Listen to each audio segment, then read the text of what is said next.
সেই পটল ভাজা, আলু পটলের ডালনা, নয়তো আলু পটলের পোস্ত, সেই একঘেয়ে রেসিপিগুলো খেতে খেতে যখন আমরা বোর হয়ে যাই, তখন আমরা নতুন কিছু রান্না করার চেষ্টা করি। একটা নতুন রেসিপি, সেই আলু পটল থাকবে, সব কিছু থাকবে, কিন্তু রেসিপিটা হবে একটু আলাদা, তাহলে তো বেশ ভালোই হয়। সেরকমই একটা পটল আর আলু দিয়ে নিরামিষ, সম্পূর্ণ নিরামিষ একটা রেসিপি আমি আজ আপনাদের সাথে শেয়ার করব। নমস্কার, আমি মাধবী। আপনারা এখন দেখছেন রান্না ভালোবাসি। রান্না ভালোবাসির আরও একটা নতুন রেসিপিতে সবাইকে স্বাগত জানাই। আজ আমার রেসিপিতে থাকছে চাল পটল রেসিপি। এই রেসিপি রান্না করার জন্য আমার 1 মুঠ পরিমাণে গোবিন্দভোগ চাল লাগবে। তারপর সেই পটল, সেই আলু, কিন্তু রেসিপি হবে সম্পূর্ণ ভিন্ন স্বাদের। আসুন তাহলে আমরা সেই রেসিপি দেখে নেব। এখন এখানে আমি 500 গ্রাম পটল নিয়েছি, সেটা কেটে নেব। কিভাবে কেটে নেব একটা দুটো কেটে দেখিয়ে দিচ্ছি। আগে পটলগুলো খোসা ছাড়িয়ে নেব। খোসা ছাড়ানো মানে এই নয় যে সম্পূর্ণ খোসাগুলো ছাড়িয়ে দেব, কিছুটা ছাড়া ছাড়া এইভাবে পটলটা ছাড়িয়ে নিতে হবে। দেখুন সব পটলগুলো আমি কিভাবে ছাড়িয়ে নিয়েছি। এখন একটা বড় আলু নিয়েছি, আমি একটাই আলু নিয়েছি এখানে, আলুটা একটু বড় সাইজ, সেটাও খোসা ছাড়িয়ে পরিষ্কার করে নিলাম। এখন পটলগুলো কেটে নিতে হবে। পটলগুলো সেইভাবে আমি কেটে নেব। এক একটা পটল 2 পিস হবে। এই যে দেখুন মাঝখান দিয়ে কেটে নিলাম, একটু কোনা করে কেটে নিয়েছি। সেই যেভাবে আলু পটলের ডালনা করলে আমরা পটল কেটে থাকি, ঠিক সেইভাবে পটলটা কেটে নিচ্ছি একটু বড় বড় করে। সব পটলগুলো কেটে নিয়েছি আর প্রত্যেকটা পটল 2 পিস করে করেছি। এখন আলুটা কেটে নিতে হবে। পটল যেহেতু একটু বড় বড় করে কেটেছি, সেই জন্য আলুটাও একটু বড় করে কেটে নেব। এই বড় আলুটা এখানে আমি 8 পিস করে নেব। তার জন্য আলুটা মাঝখান দিয়ে কেটে নিয়েছি, তারপর 2 পিস হয়েছে, তার 1 পিস নিয়ে 4 পিস করলাম, আবার 1 পিস নিয়ে দেখুন এইভাবে 4 পিস করে নিলাম। দিয়ে আলুটা জলের মধ্যে রেখে দেব।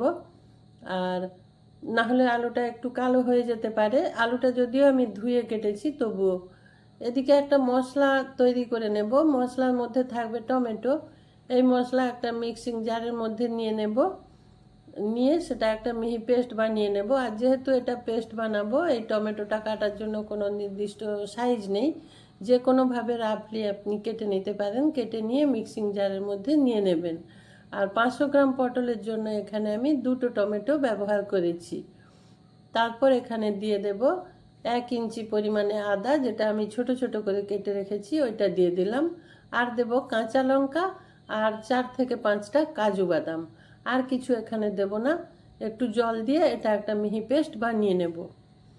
তারপর এদিকে কড়াই বসিয়ে দিচ্ছি। কড়াইয়ের মধ্যে দিয়ে দেব ঘি। ঘি দিয়ে দেব।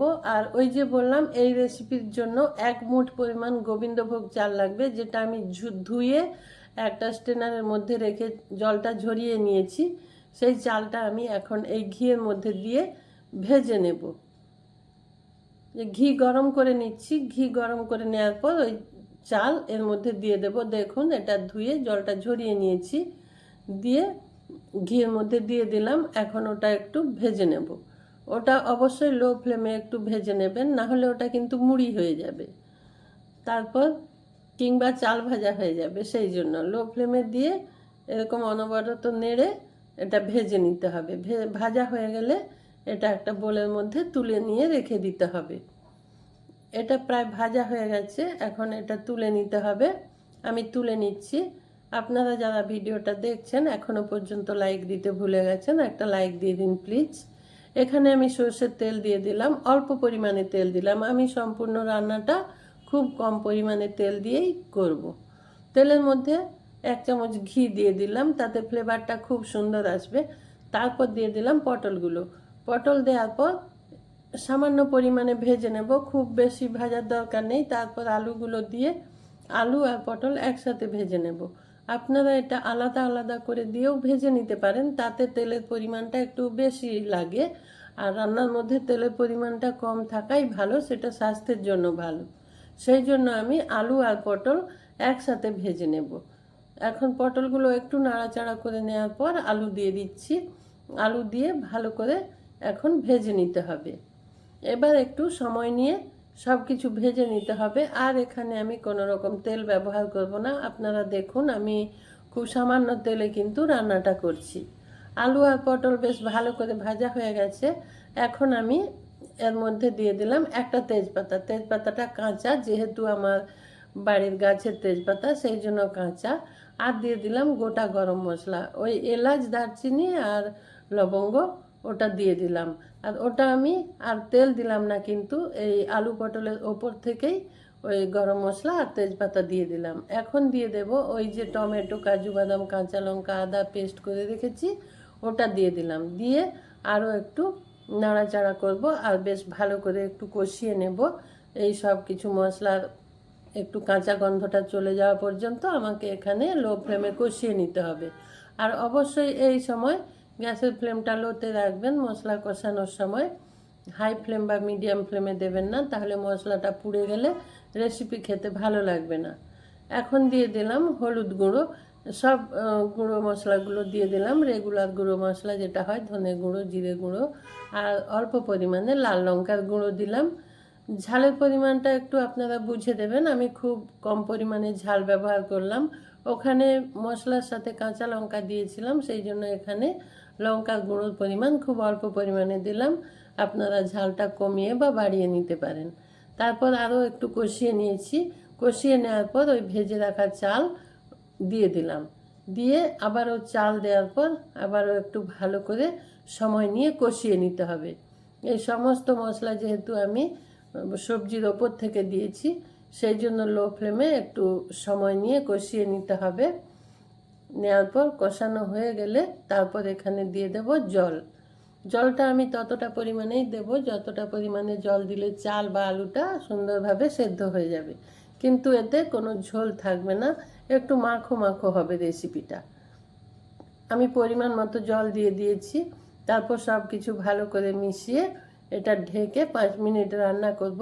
হ্যাঁ, ঢেকে রান্না করবেন, কিন্তু এটা একটু ঘন ঘন ঢাকাটা খুলে নাড়াচাড়া করে দেবেন। না হলে যেহেতু চাল আছে বা কাজু বাদাম আছে, নিচে বসে যাওয়ার একটা সম্ভাবনা থেকে যায়, আর নিচে বসে গেলে সেটা ভালো লাগবে না।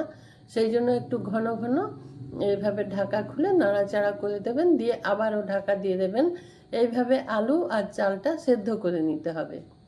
আমার এই রেসিপি আপনাদের যদি ভালো লাগে তাহলে লাইক, কমেন্ট আর আপনার বন্ধুদের সাথে শেয়ার করবেন। আমি কিন্তু প্রথমের দিকে নুন ব্যবহার করিনি। নুনটা আমি যখন সব কিছু হাফ সেদ্ধ হয়ে গেছে, 50% মতো সেদ্ধ হয়ে গেছে, তখন নুন আর অল্প পরিমাণে চিনি দিয়ে দিলাম। নিরামিষ রেসিপিতে একটু চিনি দিলে খুব ভালো লাগে। এটা সম্পূর্ণ নিরামিষ একটা রেসিপি। যেদিন আমরা নিরামিষ খেয়ে থাকি, সপ্তাহে তো আমরা 1 দিন 2 দিন নিরামিষ খেয়েই থাকি, সেদিন আমরা এই রেসিপিটা অনায়াসে বানিয়ে নিতে পারি। তার জন্যই আমি এটা সম্পূর্ণ নিরামিষ বানিয়েছি। দেখুন, আবার ঢেকে দিয়েছিলাম নুন দেওয়ার পর, তারপর ঢেকে রান্না করে নিয়েছি। আবার ঢাকা খুলে নাড়াচাড়া করে দিচ্ছি। দেখুন, খুব সুন্দর ফ্লেভারের একটা রেসিপি হয়েছে। এখন প্রায় রেসিপিটা কমপ্লিটের দিকে। এখন বাকি যা কিছু ব্যবহার করার আমি এখন করে দেব। তার জন্য এখানে দিয়ে দিলাম 1 চামচ ঘি, আর দিয়ে দেব গরম মশলা গুঁড়ো কিছুটা, আর দিয়ে দিলাম ধনে পাতা। হাফ চামচের থেকে কম একটু গরম মশলা দিয়েছি, ঘি দিয়েছি আর ধনে পাতা দিয়েছি। এখন আবারও একটু ভালো করে মিশিয়ে নিয়ে তারপর গ্যাস অফ করে দেব। দেওয়ার পর ঢেকে রেখে দেব। তাতে এই ঘি, গরম মশলা আর ধনে পাতা ফ্লেভারটা রেসিপির সাথে খুব সুন্দরভাবে মিশে যাবে। এর মধ্যে আমি দেখে নিলাম আলুটা সেদ্ধ হয়েছে কিনা। এখন আমি তেজপাতাটা তুলে নিচ্ছি। আর তেজপাতা তুলে নেওয়ার পর দেখুন আরও একটু ভালো করে সব কিছু মিশিয়ে নিয়ে ঢেকে রেখে দেব কিছুক্ষণ। খুব সুন্দর হয়েছে রেসিপি। এই রেসিপি থাকলে ভাত খাওয়ার জন্য নিরামিষ দিনে আর কোনো কিছু লাগবে না। এই একটা রেসিপি দিয়েই আপনি খেয়ে নিতে পারবেন। গ্যাসটা অফ করে দিলাম। এখন ঢেকে রেখে দেব। কিছুক্ষণ বাদে এটা আমি পরিবেশন করব। এখন আমি এটা পরিবেশন করে দিচ্ছি। আপনারা যারা এতক্ষণ আমার সঙ্গে থেকে এই রেসিপিটা উপভোগ করলেন, তাদের সবাইকে আমার অসংখ্য ধন্যবাদ। আর যারা আমার চ্যানেলটা সাবস্ক্রাইব করে পাশে থাকছেন। এখন সবাইকে আমার আন্তরিক ভালোবাসা। সবাই ভালো থাকুন, সবাই সুস্থ থাকুন। আর অবশ্যই এই রেসিপি একবার ট্রাই করুন। ট্রাই করে কমেন্টে আমাকে জানান সেটা কেমন লাগলো খেতে। আপনাদের সুন্দর সুন্দর কমেন্ট পড়তে আমার খুব ভালো লাগে।